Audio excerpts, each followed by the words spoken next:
살펴볼 텐데요. 여호수아 10장부터는 사실 어떤 내용을 기록하고 있냐면요. 이스라엘이 가나안을 정복하고 있는 내용을 기록합니다. 본격적으로 소위 말하는 이제 땅 떠먹겠고 얘기하시면 정말 이스라엘 민족이 가나안 민족을 정복하고 있는 내용을 기록하고 있는데요. 자, 오늘 여러분과 함께 살펴보는 본문을 통해서 여러분들이 보겠지만 이 가나안 족속들은 끊임없이 자기들끼리 연맹을 맺고 이스라엘을 공격하고 있는 것을 보게 될 것입니다. 자, 이렇게 이스라엘을 공격하고 있는 가나안의 민족들, 사실은 하나님에게 대항하고 있는 가나안의 민족들의 모습들을 보게 되고 이들의 최후에 대해서 저희들이 좀 생각해 보려고 합니다. 하나님의 말씀 여호수아 10장 1절로 5절이고요. 성경을 덮지 말아주시길 바랍니다. 자, 1절 하나님의 말씀입니다.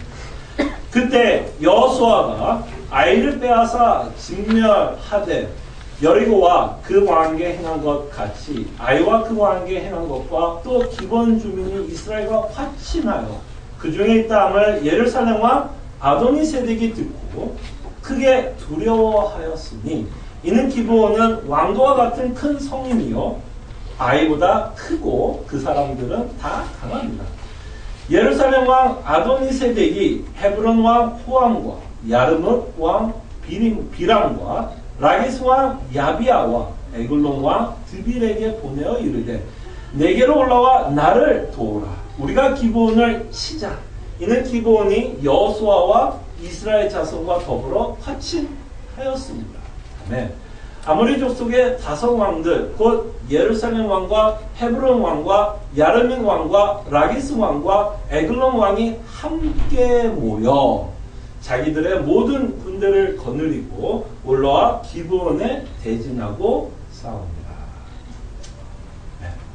제가 서두에 여러분에게 말씀드린 것처럼 가나안 족속들은 지금 연맹을 맺고 있고 이들이 누구를 공격하고 있느냐면 자 5절 마지막 부분에 기브온을 공격하려고 하고 있는 장면을 보게 됩니다. 자, 이렇게 기브온을 공격하고 있는 가나안 민족들이 있기에 기브온은 어떻게 하냐면 이스라엘에게 도움을 청합니다. 왜 기브온이 이스라엘에게 도움을 청할 수 있게 됐냐면 저희들이 본 것처럼 이들은 뭘 맺었냐? 화친, 조약을 맺게 되고 기브온이 도움을 청할 때 이스라엘 민족은 기브온을 돕습니다. 그 내용이 6절의 내용인데요. 자, 기브온 사람들이 길갈 진영에 사람을 보내어 여호수아에게 전하되 당신의 종을 돕기를 더디게 하지 마시고 속히 우리에게 올라와 우리를 구하소서. 산지에 거주하는 아모리 사람의 왕들이 다 모여 우리를 치나이다 하매. 그래서 이스라엘이 기브온을 돕게 됩니다. 당연히 이스라엘이 기브온을 돕게 되니 기브온은 안전하게 되고 이제 누가 이 가나안의 족속을 향해서 전쟁을 하냐면 이스라엘이 전쟁을 하게 되고 그 다음에 이 전쟁의 승패는 당연히 여러분들이 아는 것처럼 이스라엘이 승리를 합니다. 그래서 기브온은 이스라엘과 조약을 맺은 것 때문에 이스라엘로부터 뭘 받아요? 은혜를 받고 있습니다. 은혜를 사실 설명하고 있는 내용인 것도 보게 됩니다. 근데 여기서 또 재미나는 사건은 뭐냐면요. 전쟁의 결과로 가나안 왕들이 대패했잖아요. 가나안 족속이 대패를 하고 도망을 갔는데 이들이 어디에 숨냐면 굴에 숨어요. 굴에 숨게 돼 왕들이. 근데 여차여차해서 저차여차해서 여러분 성경 읽으세요. 여차저차 저차는 여러분들 읽으세요. 자, 여호수아가 알게 돼요. 이 왕들이 굴에 숨고 있다는 것을 알게 되고 그 왕들을 다 잡아서 죽입니다. 그리고 죽이고 나서 굴에 다시 넣어서 돌로 막아버려요. 그 돌을. 근데 굴을 굴에다 집어넣고 돌로 막기 전에 여호수아가 좀 특이한 행동을 또 한 번 합니다. 그 내용을 26절과 27절을 볼게요. 그 후에 이제 다 이긴 상태예요. 그 후에 여호수아가 그 왕들을 뭐 했다고요? 쳐 죽여. 다섯 나무에 매달고 저녁까지 나무에 달린 채로 두었다가 해질 때 여호수아가 명령하며 그들의 시체를 나무에서 내려 그들이 숨었던 굴 안에 던지고 굴 어귀를 큰 돌로 막았더니 오늘까지 그대로 있더라. 그래서 제가 말씀한 것처럼 이들을 그냥 죽이고 굴에 쳐놓고 돌로 막아버리면 되는데 그 이전에 여호수아는 뭐를 해요? 이 왕들을 나무에다가 달려놓습니다. 그건 굉장한 상징적인 의미를 갖고 있다고 여러분들 아셔야 돼요. 그래서 제가 나무하는 순간 여러분들 머릿속에는 목사님 다 압니다 라는 표정으로 여러분들이 저를 보셔야 돼요. 다행인 것은 여기 보니까 다들 알고 있는 표정으로 저를 보기 때문에 넘어가겠습니다. 뭐죠? 저주를 받은 모습. 이스라엘 민족을 대항하고 있는 가나안 민족들이 하나님 앞에 저주받고 심판받고 죽는 모습을 저희들에게 보여줍니다. 그러면서 10장의 내용이 이렇게 요약합니다. 자, 41절부터 볼게요. 자, 10장의 내용이 어떻게 요약되고 있는지 41절을 보니까 여호수아가 또 가데스 바네아에서 가사까지와 온 고센 땅을 기브온에 이르기까지 침해 이스라엘의 하나님 여호와께서 이스라엘을 위하여 싸우셨으므로 여호수아가 이 모든 왕들과 그들의 땅을 단번에 빼앗습니다. 여호수아가 온 이스라엘과 더불어 길갈 진영으로 돌아갔더라. 자, 이렇게 해서 여호수아와 이스라엘은 가나안의 남쪽 지방을 정벌하게 됩니다. 그러면서 저희가 11장을 또 살펴볼까요? 와, 오늘 진짜 진도 빨리 나갑니다. 11장까지 가요. 근데 11장을 읽지 않을 거예요. 왜 11장을 제가 읽지 않을 거냐면 같은 패턴이 일어나고 있어요. 어떤 패턴이 일어나냐면요. 어떤 패턴이 일어나냐면 가나안 족속이 10장에서도 연맹을 맺은 것처럼 나머지 가나안 족속들도 연맹을 맺고 이스라엘과 전쟁을 하려고 합니다. 자, 여러분들이 11장을 안 읽어봤어도 이 스토리의 끝은 여러분들이 예언자처럼 예언할 수 있어요. 누가 이겼을까요? 당연히 이스라엘이 이기게 되면서 이제 북쪽과 남쪽을 다 정벌하게 됩니다. 그래서 10장과 11장에서 우리가 반복해서 볼 수 있는 내용이 있다면 가나안 족속들이 연합을 해서 이스라엘과 전쟁하고 있는 모습을 보게 되고 이렇게 연합군들을 이스라엘 민족이 무찌르고 있는 걸 보게 되는데 이들이 이스라엘 민족이 이길 수밖에 없는 이유가 바로 10장 마지막 분 요약하고 있는 부분에 여호수아가 기록합니다. 누가 함께하고 있기 때문에? 하나님이 함께하고 있는데요. 하나님이 함께하기 때문에 아무리 가나안 민족들이 연합을 해서 덤벼와도 끊임없이 이깁니다. 만군의 여호와가 이스라엘과 함께하고 있기 때문에 가나안 족속들은 끊임없이 전쟁에서 대패하고 있는 것을 보게 돼요. 여기서 여러분과 좀 생각을 해보고 싶은데요. 이렇게 연합하고 있는 가나안의 족속들을 보면서 여러분들은 어떤 생각이 듭니까? 그죠? 남쪽과 북쪽에 있는 가나안 족속들은 끊임없이 연합을 해서 이스라엘과 전쟁을 하려고 합니다. 이렇게 연합하고 있는 이 가나안의 족속들을 여러분들이 보면서 어떤 생각이 들어요? 아무 생각 없어요. 저는 이 가나안 족속들이 연맹을 하고 이스라엘 민족을 향해서 전쟁을 하고 있는 모습을 보면서 저는 이런 생각이 들었어요. 참 한심하다라는 생각이 들었어요. 더 나아가서 진짜 바보 같다라는 생각이 들었습니다. 왜 제가 이렇게 연맹하고 있는 가나안의 족속을 보면서 한심하다, 진짜 바보 같다라는 생각을 하냐면 이들은요, 이 가나안 족속들은 이미 하나님이 어떤 하나님인 것을 알고 있었어요. 그죠? 이미 이들은 모세가 하나님이 이끌고 홍해를 건너왔을 때부터 이 여호와 하나님이 누구이시고 어떤 능력을 갖고 있으며 적들을 다 물리치고 있다는 그 소문이 이미 가나안 민족들은 들었어요. 알고 있었어요. 그래서 우리가 라합의 스토리 기억하시죠? 라합의 스토리에서 어떤 이야기를 하냐면 가나안 민족들이 이 소문을 듣고 이미 이들의 마음이 녹았다라는 말인 거예요. 그냥 겁먹고 있다. 진짜 무서워하고 있다. 그리고 오늘 우리가 보고 있는 본문에서도 이들의 심경, 가나안 민족의 심경을 기록합니다. 2절. 제가 덥지 말라 그랬죠? 덥지 않은 자들은 복이 있을지도. 더운 자들은 다시 펴야 돼요. 덥지 마십시오. 자, 2절을 보니까 이 가나안의 민족들의 심경, 마음이 뭐라고 적혀 있어요? 크게 두려워하였어. 아니, 두려워하고 있어요, 벌써. 이 마음이 뭐야? 벌써 이 전쟁이, 벌써 이 사람이 뭐야? 지고 들어가는 전쟁이에요. 벌써 겁먹고 있습니다.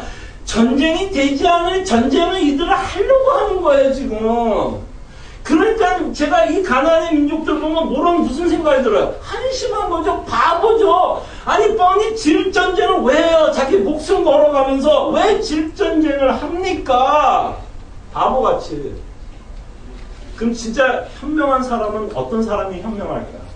누구처럼 행동하는 게 현명한 사람일까요? 라합, 그리고 기브온처럼 두 손 들고 항복하고 빨리 이스라엘 편에 서서 어떻게든 하나님의 진노와 심판에서 모면받는 게 지혜로운 사람이 아니에요. 겁을 먹고 있으면 항복을 해야지. 겁을 먹고 있는데 대항을 하고 있는 이 멍청한 가나안의 민족들. 사실 이 가나안의 민족들은 하나님을 향해서 전쟁을 하는 건 무슨 행위인지 아시죠? 자살행위예요. 자살행위. 자기 그냥 죽겠다는 거예요, 지금. 이렇게 하나님께 대항하고 있는 자 참 한심한 자들. 근데 이 가나안이 연맹하고 있는 이 한심한 모습은요, 가나안의 민족의 이야기가 누구예요? 우리가 아니라 나. 우리라 그래서 얼른 웃다 넘어갈 생각해요. 우리라 그러면 복수를 해서 옆에 있는 사람들, 뒤에 있는 사람 생각하는데 나의 모습. 죄로 말미암아 하나님께 끊임없이 대항하고 있는 나의 모습을 이 가나안이 연맹하고 있는 모습을 통해서 저희들에게 보여줍니다. 그래서 로마서 1장 19절을 보면 사도 바울이 참 재미나게 표현을 해요. 인간의 마음을. 로마서 1장 19절. 자, 주보를 참고하면 됩니다. 뭐라고 적어놨냐면 이는 하나님을 알만한 것이 그들 속에 보입니다. 하나님께서 이를 그들에게 보이셨느니라. 자, 가나안 족속은 하나님을 알았어요? 몰랐어요? 알만했어요. 그러나 그들은 하나님께 영광을 돌리고 감사하기는커녕 그들을 예배하기커녕 그 하나님께 이들은 대항하고 있었다. 항복하기는커녕 하나님을 상대로 전쟁을 하고 있다라는 것입니다. 이것이 바로 인간의 문제입니다. 인간에게 하나님은 공공의 적이에요. 가나안 민족도 하나로 엮을 수 있는 것도 뭐가 있습니까? 공공의 적이 있습니다. 이 가나안 민족도 하나로 묶습니다. 예수님 때도 비슷했죠. 예수님이 이 땅에 왔을 때도 예수님이 공공의 정이기 때문에 모든 종교 지파들이 달랐어도 하나로 연합하고 예수님을 죽이려고 하는 모습들을 보게 됩니다. 정말 하나님을 향한 우리의 마음은 똑같습니다. 공공의 적으로 그 하나님을 대항합니다. 자, 이렇게 연합해서 하나님을 대항하고 있는 자들을 향해서 하나님이 쓰고 있는 한 편의 시편이 있습니다. 시편을 저희들이 좀 살펴보려고 하는데요. 자, 주보를 계속 참고하시면 시편 2편입니다. 시편 2편을 보면 지금 여호수아 10장과 11장이 마치 주석 같아요. 예, 지금 여호수아 10장과 11장에서 벌어지는 그 내용이 지금 시편 2편에 그대로 나타나고 있는 걸 보게 됩니다. 자, 1절부터 제가 살펴봅니다. 어찌하여 이방 나라들이 분노하며 민족들이 헛된 일을 꾸미는가? 세상의 군환들이 나서며 관원들이 서로 깨어하여 여호와의 그의 기름 부은 받은 자를 대적하며 우리가 그들의 맨 것을 끊고 그의 결박을 벗어 버리자 하는도다. 이방 나라들이 분노해 헛된 일을 꾸미고 있죠. 가나안 민족들이 헛된 일을 꾸밉니다. 연맹을 갖고 이스라엘과 전쟁을 하면 마치 자신들이 이길 것 같은 생각하에 이들은 연맹하여 하나님의 기름 부은 자들 이스라엘 민족을 대항하고 있는 것을 보게 됩니다. 이것이 얼마나 헛된 일인가를 생각해 보시길 바랍니다. 이렇게 하나님을 대적하고 있는 이 이방 나라들을 보면서 하나님의 마음은 어떨 거라고 생각합니까? 끊임없이 자신에게 대항하고 있는 인간들의 모습을 보면서 하나님의 심경은 어떨 거라고 생각을 하십니까? 천지를 지으신 하나님이 인간들이 대항하고 있는 것, 피조물이 자신을 대항하고 있는 것을 보면서 그들이 연합해서 덤비는 걸 보면서 당연히 하나님이 우리 시대에 이 시편이 쓰여졌으면 뚜껑이 열렸다. 그래서 이들에 대해서 하나님이 어떤 심경을 갖고 있는지 4절에 보면 하늘에 계신 이가 웃으시며 주께서 그들을 웃긴다라는 거예요. 이들 다 연합해서 덤벼보라는 거예요. 이들 다 연합해서 덤벼봐라. 처음엔 웃겨요. 그러면서 하나님이 비웃습니다. 웃깁니다. 그러면서 하나님의 심경이 변하고 있는 걸 보게 됩니다. 5절에 뭐라고 기록하냐면 그때 분을 바라며 진노하사 그들을 놀라게 하여 이르시되 지금 하나님께 대항하고 있는 이들을 향해 하나님이 진노하고 이 진노 가운데 하나님이 약속을 합니다. 그러면서 한 왕을 세울 것을 약속하고 있고 그 왕이 내 아들이라고 이야기를 합니다. 6절과 7절을 보면 내가 나의 왕을 내 거룩한 산 시온에 세웠다 하시리로다. 내가 여호와의 명령을 전하노라. 여호와께서 내게 이르시되 너는 내 아들이라. 오늘 내가 너를 낳았도다. 하나님이 지금 진노 가운데 한 왕을 세운다고 약속을 하고 있고 그 왕이 내 아들이라고 말씀을 하고 있다면 하나님이 왜 이 왕을 세우고 있을까요? 이 아들을 왜 세우고 있을까요? 뭐 하기 위해서요? 심판하기 위해서 세우신 거예요.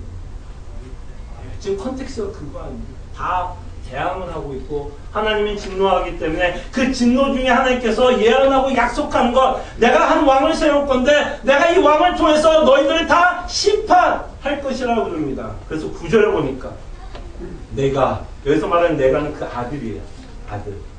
아들이 뭘 할 거예요? 철장으로 그들을 깨뜨리며 질그릇같이 부수리라 하시리. 여기서 참 특이한 표현이 나오죠. 그 연합하고 있는 이방 나라를 뭐라고 시편 기자는 표현하고 있냐면 질그릇이라고. 질그릇. 게임이 안 되는 거예요. 지금 질그릇들이 모여가지고 하나님께 좀 대항을 합니다. 그 질그릇을 깨트리는 건 하나님께 일도 아니죠. 바로 이 내용이 하나님이 갖고 있는 인간들을 향한 하나님의 진노입니다. 진노. 바로 이런 진노 가운데서 하나님의 명령이 나옵니다. 그런즉 이제 다음 구절인데 그런즉. 자, 그런즉 하면 여러분과 제가 알아야 될 건 제가 가끔 설명하죠. 성경에서 중요한 접속사가 두 가지가 있어요. 두 개. 그러나 그러므로요. 그러나 그러므로. 지금 그런즉도 뭐야? 그러므로예요. 그러므로. 지금 시편 기자가 지금까지 말씀한 내용을 기초로 해서 그러므로 그런즉 너희가 어떤 삶을 살아야 할지를 말씀합니다. 10절에 보니까 뭐라고 말씀하냐면 그런즉 군왕들아 너희는 지혜로 세상의 재판관들아 너희는 교훈을 받을지어다. 그러면서 너희들은 지혜를 받으라고 얘기합니다. 지혜. 여러분 지혜하면 생각나는 구절이 있지. 잠언서에 보면 지혜로운 자, 지식 있는 자. 11절 보니까 그 내용이 똑같이 나오죠. 어떤 자가 지혜로운 자? 여호와를 경외하는 자. 여호와를 경외함으로 섬기고 떨며 바로 이 자가 지혜로운 자입니다. 근데 왜 그 하나님을 경외하고 떤다라고 얘기해요? 왜 떨어요? 하나님의 심판이 있기 때문에 그 여호와 앞에서 떨 것을 말합니다. 바로 이것이 시편 기자가 여러분과 저에게 말씀하고 싶은 교훈입니다. 하나님께 대항하는가 반드시 하나님의 심판을 받을 것이라. 그렇기 때문에 이 심판이 있기 때문에 어떡하라는 거예요. 만약에 여러분들이 이 심판을 믿는다면, 이 지혜와 교훈을 받고 있다면 다음 12절에서 말씀하고 있는 이야기는 너무 당연한 이야기입니다. 여러분, 이 심판의 내용을 믿고 따랐던 사람들은 어떻게 했어요? 라합과 기브온은 누구 편에 씁니까? 하나님 편에 쓰게 됩니다. 그러면서 12절에 보니까 하나님이 한 왕을 세울 거라고 얘기했고 그 아들을 통해서 심판할 것이라 말씀하고 있다면 당연히 우리가 누구 편에 서야 될까요? 그 아들의 편에 서야 될 것을 시편 기자는 저희에게 말씀합니다. 그의 아들의 입맞추라. 그렇지 아니하면 진노하심으로 너희가 길에서 망하리니 그의 진노가 급하심이라 여호와께 피하는 모든 사람은 다 복이 있도다. 그래서 이 12절의 말씀에 여러분과 제가 정말 되새기기 위해서는 정말 시편 기자가 말씀하고 있는 하나님의 심판에 대한 그 심각성, 그 무게, 그 진지함을 여러분과 저가 믿어야 할 거라 생각이 듭니다. 그래서 이 시편 기자가 말합니다. 그 아들에게 입맞추라. 그 예수 그리스도를 믿지 않는 자, 예수 그리스도를 거부하는 자는 이제는 기회가 없다라고 말씀합니다. 그의 아들에게 입맞추라. 그렇지 아니하면 진노할 거라고 하나님은 말씀합니다. 이 세상에서 가장 무서운 것이 있다면 사람이 예수 그리스도의 복음을 거부하는 자라. 정말 우리가 그런 사람을 보게 되면 우리는 정말 겁먹어야 돼요. 그 사람을 보면서 우리가 대신 겁먹어야 돼요. 가장 무서운 일입니다. 여러분 어때요? 여러분 어린아이가 그죠? 2살, 3살 먹은 아이가 불 가운데 그죠? 그 불 뭐라 할까요? 가스레인지. 그 가스레인지에서 앞에서 막 놀고 있으면 여러분 겁먹지 않아요? 덜컥 나죠? 빨리 가서 그 사람, 그 애를 붙잡고 끄집어내고 싶을 거 아니에요. 지금 예수 그리스도를 거부하면 그 불 가운데서 놀고 있는 어린아이들과 같은 겁니다. 이거보다 더 무서운 건 성경에 없다라고 얘기를 해요. 물론 우리 가운데 이런 자가 없기를 바라는 마음으로 이야기를 합니다. 이 아들을 거부하지 마십시오. 여러분과 저희가 살 길은 이 아들에게 입맞춤 할 때 살 길입니다. 이 심판을 모면할 수 있는 유일한 방법은 이 아들에게 입맞출 것을 시편 기자는 하나님은 저희들에게 말씀합니다. 그리고 우리 가운데 예수 그리스도를 믿고 있다면 정말 이 세상에 어떤 것보다도 가장 값지게 여겼습니다. 이 은혜를 가장 값지게 여겼으면 좋겠어요. 왠지 아세요? 여러분들을 구원하기 위해서, 여러분들에게 은혜를 베풀기 위해서, 그 진노하심을 모면하게 하기 위해서, 여러분들이 이 시간에 함께 나와 하나님께 예배하기 위해선 우리는 은혜로 이 자리에 앉아있지만 이 은혜를 받기 위해서는 예수 그리스도께서는 언약이 요구하는 피해값을 치렀습니다. 여러분 여기 아무나 앉을 수 있는 자리가 아니에요. 여러분들이 이 자리에 앉아있는 게 얼마나 특권인지 아시길 바랍니다. 여러분들이 얼마나 하나님의 사랑을 받고 있고 은혜를 받고 있는지를 아시길 바랍니다. 이제 매주 11시가 돼서 오는 자리가 아니에요. 이 자리는 피로 산 자리입니다. 그래서 우리가 믿고 있는 신앙에 대해서 정말 진지하게 생각했으면 좋겠어요. 만약에 그렇지 않다면 우리는 진심으로 회개하고 정말 우리가 믿고 있는 예수 그리스도에 대해서 진지하게 심각하게 저희들이 생각해야 할 거라 생각이 듭니다. 자, 그럴 때 한 가지만 좀 생각해 봤습니다. 자, 이 아들에게 입맞추고 있는 자들의 모습이 이 시편 기자가 이 시편에서 어떤 모습으로 나타나고 있냐면요. 복의 개념이 바뀐 자들로 나타나고 있습니다. 자, 12절에 보니까 이 시편 2편에서 나오고 있는 가장 복받은 자가 어떤 모습으로 나타나고 있어요. 12절 맨 끝에 보면 이렇게 말씀하고 있죠. 여호와께 피하는 모든 사람은 다 복이 있다. 지금 시편 기자가 말하고 싶은 가장 큰 복은 뭐예요? 여호와의 진노에서, 여호와의 심판에서 피한 자, 모면한 자, 심판을 받지 않는 자, 이 자가 바로 복 받은 자라고 성경은 말씀합니다. 아마 여러분과 제가 신앙생활을 참 잘하고 싶을 거라고 생각이 들어요.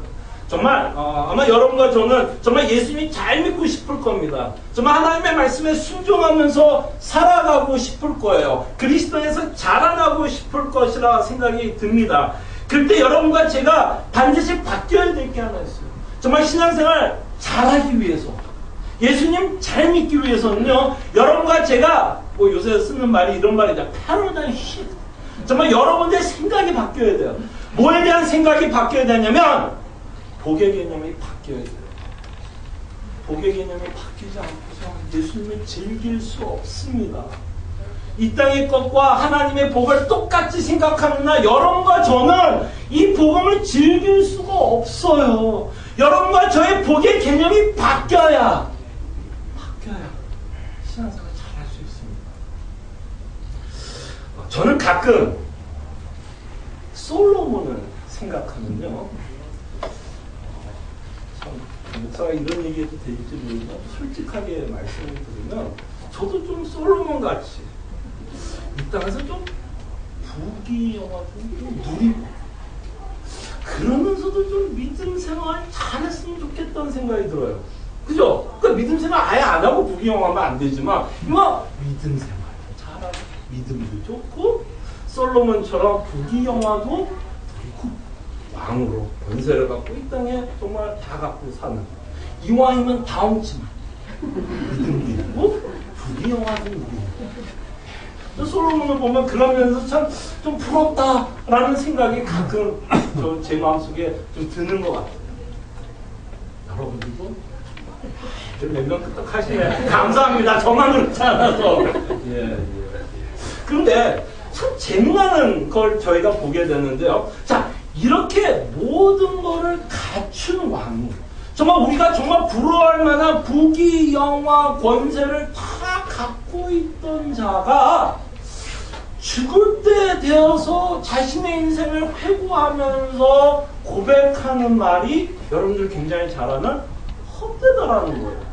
저는 그 헛되다라는 이 말도 좀 불만스러워요. 아니, 믿음의 사람이라면 그래도 좀 하나님께서 주신 거에 대해서 좀 감사하는 표현도 좀 있어야 되지 않아요? 그래도 하나님께서 허락한 거 아니에요? 부귀 영화도. 그러면 뭐 아무리 헛된 것이라 그래도 뭐 그래도 야 하나님께서 이걸 참 주어서 참 감사하지만 아유 그래도 헛되다 뭐 이러면 좋겠는데 그냥 헛되다 라고 얘기합니다. 자, 그럼 왜 솔로몬이 정말 하나님께서 주신 것에 대한 감사함이 없어서 헛되다라고 얘기할까요? 왜 솔로몬은 자신이 갖고 있는 그 부귀 영화를 보면서 다 헛되다라고 얘기할까요? 그 헛되다라고 이야기하는 논리가 굉장히 중요합니다. 지금 이 이스라엘은요, 가장 최고로 부귀영화 안녕을 누리고 있어요. 정말 태평성대, 다윗 이후에 솔로몬 아시잖아요. 정말 태평성대로 솔로몬만 부귀영화를 누리는 게 아니라 백성들도 지금 굉장히 안녕 가운데 살고 있을 때입니다. 근데 그런 와중에 솔로몬이 헛되고 헛되다라고 고백하는 이유가 있어요. 이렇게 갖고 있는데도 이 솔로몬이 자신들의 백성들의 삶을 보니까 뭘 보게 되냐면 백성들이 죽는다라는 거예요. 죽는다. 아무리 부귀영화를 다 갖고 있어도 백성들이 죽고 죽는 것은 막지 못하고 있는 걸 보게 돼요. 결국 죽으면 그 부귀영화가 다 쓸모가 없기 때문에 솔로몬은 죽음 앞에서 자신이 갖고 있는 모든 것들이 헛되고 헛되다라고 지금 고백하고 있다는 것입니다. 그래서 이 죽음 앞에는 모든 것이 부질 없다라는 거예요. 그래서 우리의 복의 개념이 바뀌어야 돼요. 자, 여러분들의 인생을 설계하실 거라 생각이 듭니다. 여기 뭐 젊은 부부들 앉아있고, 뭐 저도 젊습니다. 나이가 들어도 인생을 막 사는 사람은 없어요. 설계하고 싶고, 나이가 들면 또 나이가 드는 상황 가운데서 내 인생 가운데서 좀 이런 일이 있었으면 좋겠다 계획을 하면서 우리는 살아갑니다. 근데 우리가 인생을 설계할 때 곰곰이 생각해 보세요. 여러분들이 설계를 할 때, 우리가 인생을 계획하고 설계할 때는 내가 만든 복의 기준으로 우리는 설계를 할 때가 참 많아요. 여러분들이 갖고 있는 복의 개념으로, 기준으로 우리의 인생을 설계합니다. 그래서 나는 이 땅의 것, 내가 가치 있게 생각하고 내가 복이 된다라고 생각하는 것을 얻기 위해서 우리는 인생을 설계하고 계획을 해요. 그죠? 예. 그래서 내가 가치 있다고 생각하고 복이 있는 것을 얻기 위해서 계획을 하고 열심히 살아갑니다. 근데 제가 말씀을 드리고 싶은 거 열심히 만들어 가십시오. 근데 이것만은 알고 설계는 하시기를 바랍니다. 우리가 이 땅에서 설계하는 모든 것들은 언젠가는 다 없어질 것들이에요. 제발 이것만은 알고 설계하세요. 여러분들이 그렇게 열심히 살아가는 그 모든 이유들, 복의 기준들, 복이라고 생각하고 가치 있게 생각해요. 이 땅에서 여러분들이 다 누리고 싶은 거 설계하시는데 언젠가는 여러분들이 세워도 가져도 다 잃어버립니다. 잃을 거를 전제로 생각하십시오. 자, 잃을 것을 전제로 여러분들이 설계를 하게 되면 여러분들이 그렇게 가치 있게 생각하는 게 뭐가 되면 사실은 가치가 없게 되는 거예요. 그리고 여러분들이 그 복의 개념이 바뀌면 그 여러분들이 열심히 설계했던 것들이 안 이루어져도 괜찮다는 복입니다. 여러분과 저의 문제는 뭐냐면 그 복이 안 이루어지면 그게 내 인생에 뭐 좌지우지되고 내 인생이 망할 거라고 생각하기 때문입니다. 성경에서 하나님이 안타까운 건 이거예요. 우리가 그 다 없어질 것, 무너질 것에 목숨 걸고 살아가고 있는 우리의 모습이 하나님이 보시기에 가장 안타까운 모습인 거예요. 없어질 것을 위해서 우리는 너무 투자를 많이 해요. 그리고 영원한 것에 대해서 너무 투자를 안 해요. 일주일 동안 여러분 성경 얼마나 봐요? 기도 얼마나 합니까? 여러분이 일을 위해서는 하루에 7시간, 8시간씩 일하면서 이 땅에 없어질 것을 위해서 그렇게 열심히 살면서 영원한 것을 위해서 별로 투자를 안 해요. 그러니까 하나님이 미치고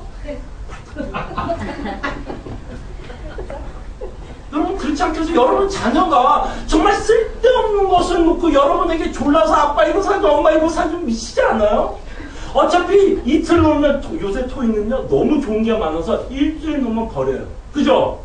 애들 키워보면 보신 분들 알잖아요. 토익 기껏 졸라가지고 이거 사주면 일주일 놓으면 버려요.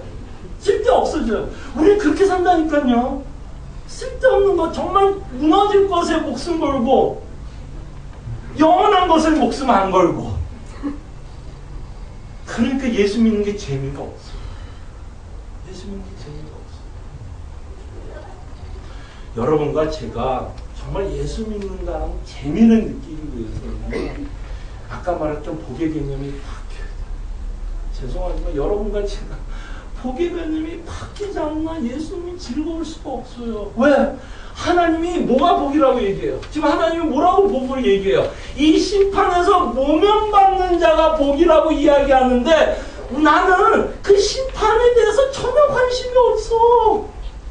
무슨 말인지 나는 관심이 없어. 죄에 대한 전혀 관심이 없어. 그러니까 하나님이 야 너 심판 모면당했어 그러면 나도 아무 느낌이 없는 거야. 왜? 나한테 별로 중요한 게 아니니까.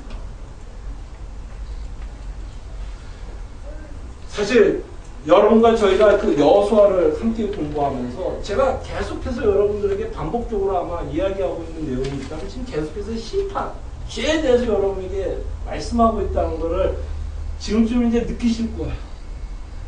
굉장히 좀 부정적인 말인 것 같고, 죽음에 대해서 말씀하여 공포감을 제가 조성한다라고 생각이 들고, 아니 성경에 그렇게도 좋은 얘기가 많은데 목사님 왜 맨날 심판, 죽음, 죄에 대해서만 이야기합니까? 저도 불안합니다.